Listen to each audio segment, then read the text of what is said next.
Yeah, well, the best businesses during inflation are usually the best. They're the businesses that you buy once, and then you don't have to keep making capital investments subsequently. So you do not face the problem of continuous reinvestment involving greater and greater dollars because of inflation.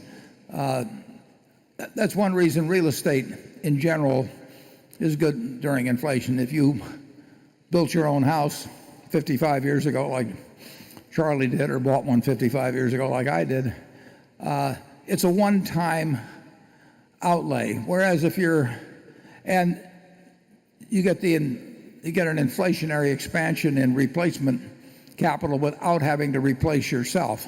And if you got something that's useful to someone else, it tends to be priced in terms of replacement value over time. So you really get the inflationary kick.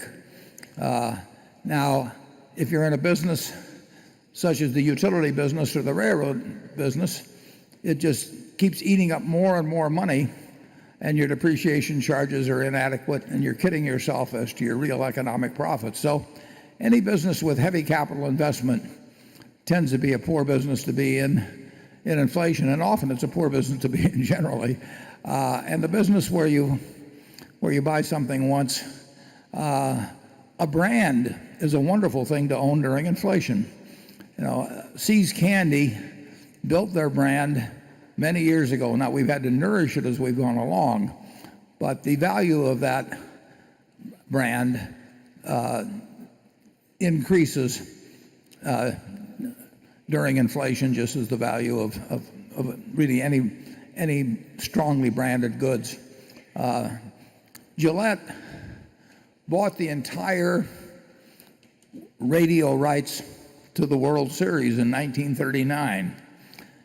And as I remember, it cost them $100,000, and for that they got to broadcast the Yankees, I think, versus the Reds in 1939.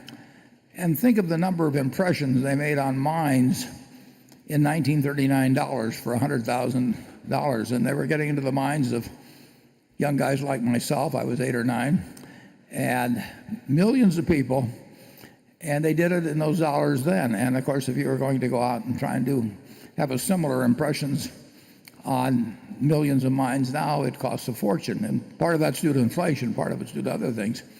But it was a great investment which could be made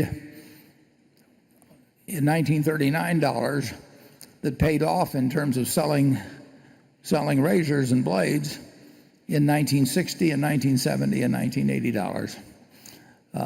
So that's the kind of business you want to own. Charlie? Well, yeah, but if the inflation ever goes completely out of control, you have no idea how it's going to end up. If it weren't for the Weimar inflation, we might never have had Adolf Hitler. It was the twosome of the Great German inflation followed by the Great Depression that brought us Hitler. And think of the price that the world paid for that one. We don't want inflation because it's good for See's Candy. No, I didn't quite realize I was proposing that. I wasn't criticizing it. What's good for See's Candy is good for the United States.